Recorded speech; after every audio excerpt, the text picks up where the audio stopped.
manusia itu punya pembisiknya masing-masing.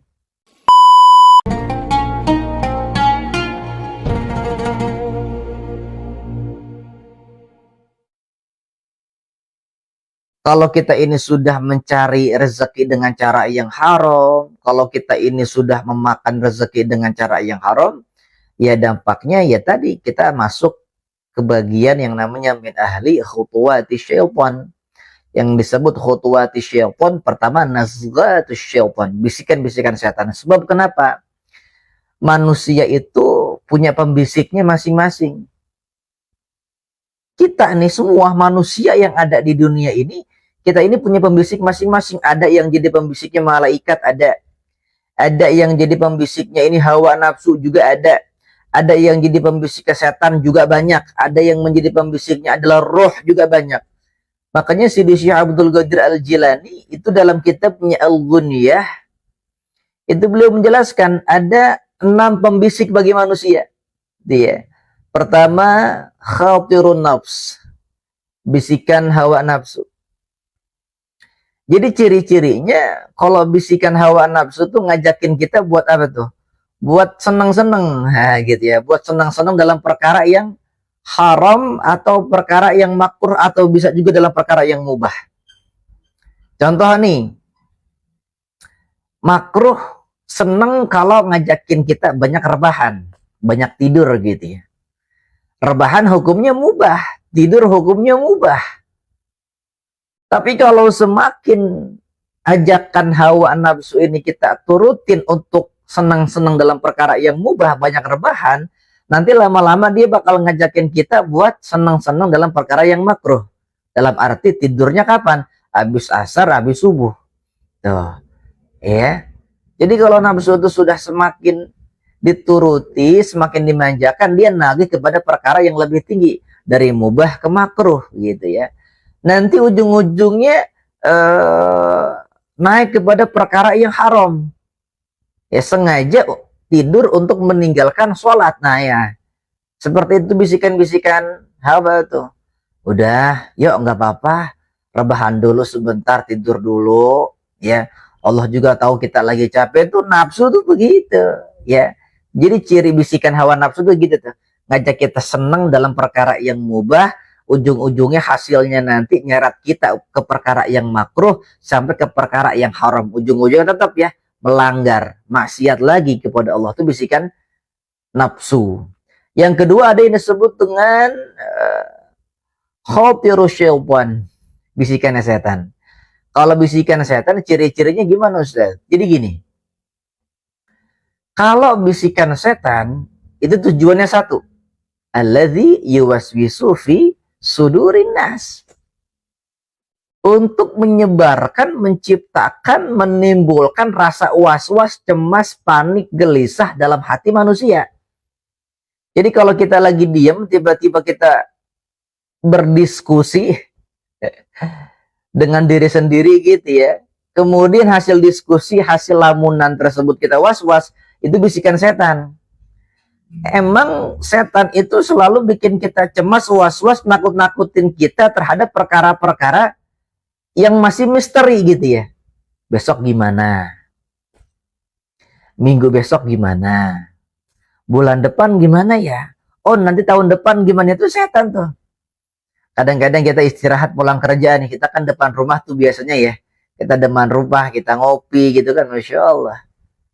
Kadang-kadang kalau kita lagi menikmati suasana tersebut, kita nggak ingat sama Allah Ta'ala, dia datang tuh ngajakin kita diskusi gitu kan. Teman ngopi, jangan setan dijadiin teman ngopi, jangan. Ya.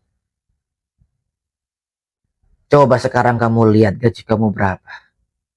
Sekian. Tuh, lihat anak kamu. Anak kamu nanti kalau sekolah dia mesti bayar SPP. Mesti dikasih transport setiap hari buat jajannya. Belum beli seragamnya. Coba tuh kamu pikirin. Cukup nggak tuh gaji kamu? Tuh. Setan tuh ngajakin kita begitu, was-was dengan perkara yang masih misteri, yang masih jauh gitu kan.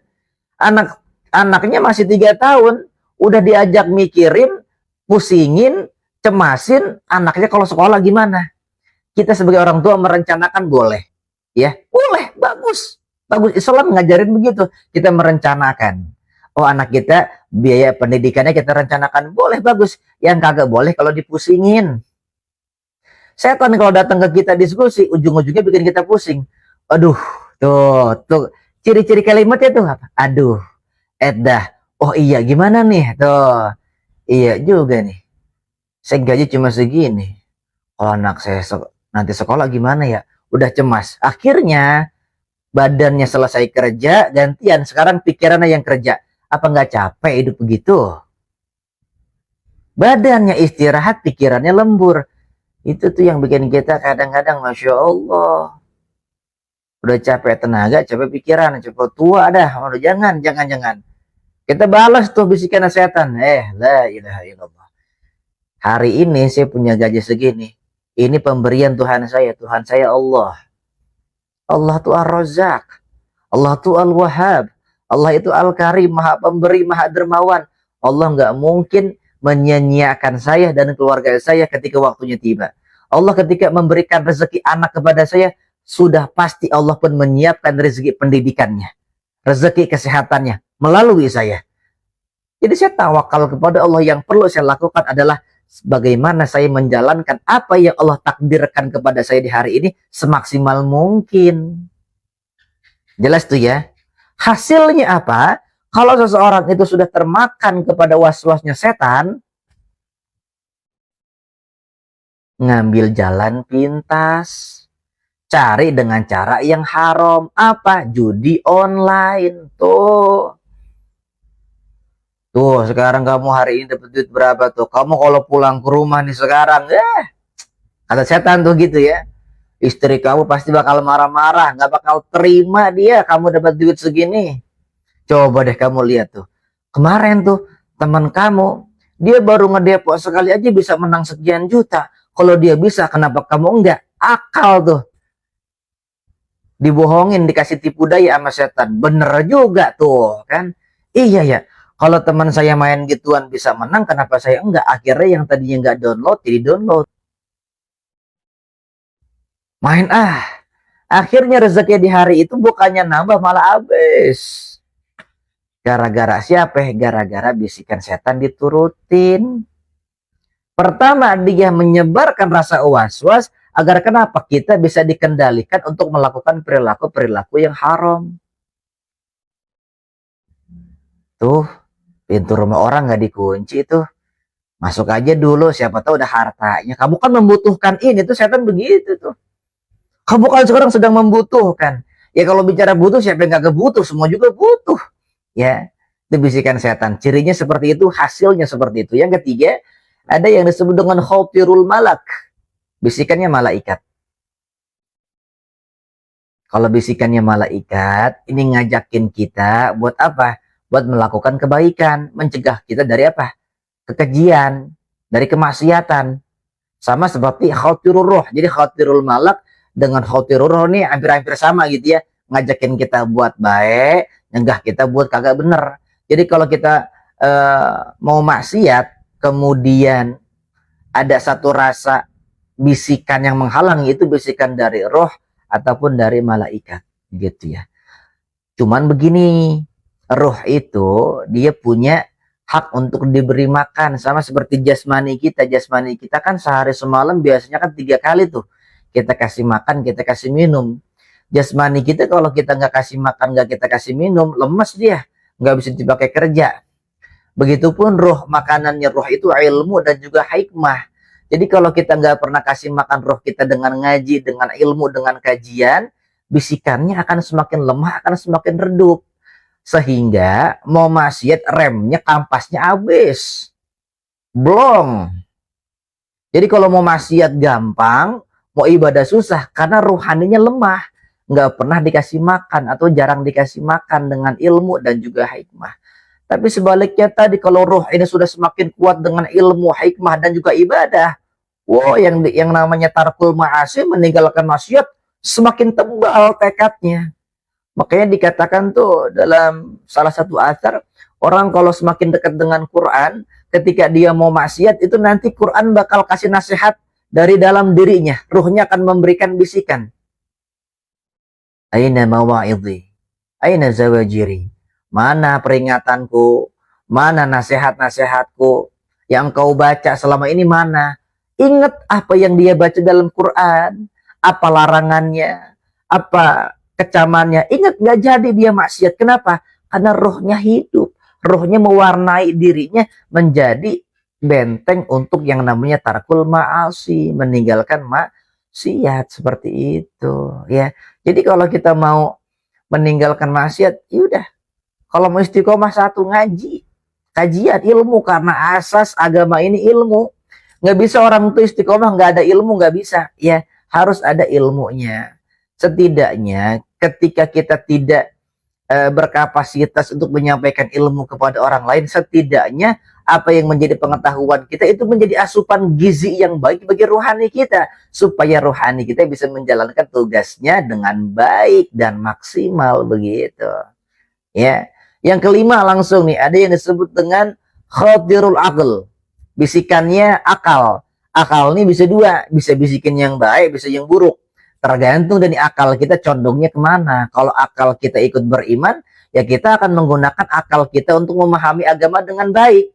Kambing ayam nggak diwajibin ngaji, kenapa? Karena dia nggak punya akal. Tapi kalau akal kita beriman, oh iya, kita diberikan akal sebagai alat untuk apa? Memahami agama, dipakai ngaji. Makanya nggak ada hadirilah dan siarkanlah kajian kambing begitu ya, tema rumput-rumput yang hijau, nggak ada, karena mereka nggak wajib ngaji, yang wajib kita. Tapi sebaliknya, kalau akalnya ini tidak ada iman, tidak ditertibkan dengan iman, akalnya akan digunakan untuk mengakal-ngakali agama. Dan sekarang banyak. Udah, kamu kan orang Islam, tapi kan kamu pejabat, nggak apa-apa kalau cuma sekali tanda tangan buat perkara yang kurang baik. Tapi kan nanti cair 200 juta. Akhirnya yang tadinya nggak korupsi, dibisikin akalnya yang kurang baik, ngakal-ngakalin kesempatan, ngakal-ngakalin jabatan, ngakal-ngakalin agama. Tanda tangan, yang penting cair korupsi. Ya. Jadi akal ini bisa dua, dia bisa bisikin yang baik, bisa yang buruk, tergantung akal ini kita gunain buat apa niatnya. Buat paham agama atau buat ngakal-ngakalin agama. Sekarang orang banyak yang udah ngakal-ngakalin agama. Banyak ya. Yang penting kita jangan sampai kayak begitu. Kita berdoa dan kita mohon sama Allah Ta'ala, jangan sampai kita termasuk orang-orang yang suka ngakal-ngakalin agama. Tapi kita mudah-mudahan termasuk orang yang berakal, dengan apa? Menggunakan akal sebagai alat untuk memahami agama begitu. Yang terakhir, yang keenam nih, ada yang disebut dengan khadirul yaqin, kata Syekh Abdul Qadir Al-Jilani dalam kitabnya Al-Ghunyah. Khadirul yaqin ini bisikan keyakinan, dalam arti dapat bisikan dari Allah Ta'ala.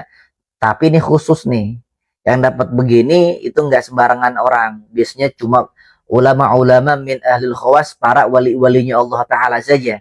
Makanya kalau para nabi dapat bisikan dari Allah Ta'ala disebut dengan wahyu. Kalau para wali dapat bisikan dari Allah Ta'ala disebut dengan ilham. Tentu yang disebut bisikan di sini bila sautin wa harfin, tanpa ada suara, tanpa ada huruf. Jadi bisikan dari Allah tuh nggak ada suara, nggak ada huruf. Saya nggak berani bahas terlalu jauh karena bahasan ini untuk ulama-ulama tertentu saja ya. Akan tetapi orang yang mendapatkan bisikan tersebut akan diterima dengan penuh rasa nikmat dan penuh dengan rasa keyakinan, nggak bisa digoyahkan dengan bisikan-bisikan yang lain. Itu tandanya orang tersebut mendapatkan bisikan khadirul yakin, bisikan dari Allah Subhanahu wa Ta'ala. Ya, kita berdoa, kita berharap mudah-mudahan kita termasuk orang yang mendapatkan bisikan-bisikan tersebut. Tapi minimalnya nih, yang keenam mungkin kita belum tahu nih. Yang kelima ada nih, yang kelima ya. Yang kelima, bagaimana caranya bisikan-bisikan yang baik mesti kita menangkan dalam diri kita. Bisikan-bisikan yang buruk mesti kita redam. Kenapa? Kalau bisikan yang buruk ini sudah menang dalam diri kita nyari rezeki dengan cara yang haram seperti di ayat yang tadi ya, wala tattabi'u khutuwati syaitan. Kalau kata para ulama, ya udah, kalau kita udah makan rezeki dengan cara yang haram, yang disebut dengan khutuwati syaitan, kan nazghati syaitan yang pertama tuh, setan bakal jadi pembisik kita. Nah, hasilnya apa? Dampaknya apa? Itu kalau kata Ibnu Abbas dalam tafsir Ibnu Katsir, setiap eh, makana min kulli yaminin wa nadharin fi ghadabin fahuwa min khutuwati syaitan. Setiap nyumpain dalam kondisi marah atau nyumpain dalam hal-hal yang kagak baik gitu ya, itu termasuk dalam kategori khutuwati syaitan. Jadi kalau maaf, kalau suatu rumah tangga, suatu keluarga udah nggak punya perhatian mana rezeki yang halal, mana yang haram, yang halal dimakan, yang haram juga dimakan, nggak dipisah-pisahin tuh begitu, nggak peduli dengan larangannya Allah Ta'ala, ya udah, nanti keluarga tersebut dampaknya bakal saling nyumpain. Orang tua nyumpain anak, anak nyumpain orang tua, suami nyumpain istri, istri nyumpain suami, mertua nyumpain mantu, mantu nyumpain mertua. Gara-gara kenapa? Ada rezeki yang haram masuk ke dalam keluarga kita. Makanya kita orang laki nih, kita sebagai para suami, sebagai para ayah, jangan dah kita yang namanya pengen nyenengin keluarga, tapi caranya dengan cara-cara yang haram, jalan pintas begitu. Jangan, kasihan keluarga kita. Ya, ujung-ujungnya nanti yang rugi kita-kita juga. Kalau kita kasih nafkah ke keluarga dengan nafkah yang haram, itu nafkah yang kita kasih, itu nggak mungkin dibalas dengan rasa terima kasih. Nggak mungkin. Yang kita dapat apa? Pengkhianatan. Yang kita dapat apa? Kedurhakaan. Karena kita nggak mementingkan, nggak memperhatikan mana cara mencari rezeki yang halal dan mana yang haram, mana yang dibolehkan oleh Allah, mana yang tidak. Ya, makanya kalimat selanjutnya Pak, innama ya'murukum bisu'i wal fahsya. Karena kalau kita udah jadi temannya setan, jadi pembisiknya, pembisik bagi kita itu setan, ya udah dia mah nyuruh kita buat apa? Ya'murukum bisu'i wal fahsya. Ngelakuin perkara-perkara yang jelek, ya dia semua tuh kerjaannya setan. Ya. Ya kalau kita udah begitu, apa yang bisa kita harapin dari kebahagiaan hidup? Nggak ada. Ya, maka dari itu mudah-mudahan insya Allah saya yakin semua yang menyaksikan kajian ini termasuk orang-orang yang Allah jaga rezekinya dari rezeki-rezeki yang haram, semuanya Allah jaga dengan rezeki-rezeki yang halal, sehingga apa yang kita berikan kepada keluarga tercinta dampaknya juga bisa baik kepada diri kita sebagai perantaranya Allah dalam memberikan rezeki ataupun nafkah kepada mereka. Hasil dari rezeki tersebut membuat keluarga kita makin harmonis, makin sakinah, mawaddah, dan semakin rahmah gitu ya dalam lingkup keluarga. Sama-sama kita sebagai keluarga saling mengingatkan dalam kebaikan, ingetin istri kalau belum sholat kita ingetin, suami kalau lupa sama ibadah kita ingetin, mertua sama mantu akur, saling mendoakan, kan cakep banget kalau begitu ya. Kita berharap sama Allah Ta'ala mudah-mudahan kita semua bisa kayak begitu. Amin ya Rabbal Alamin.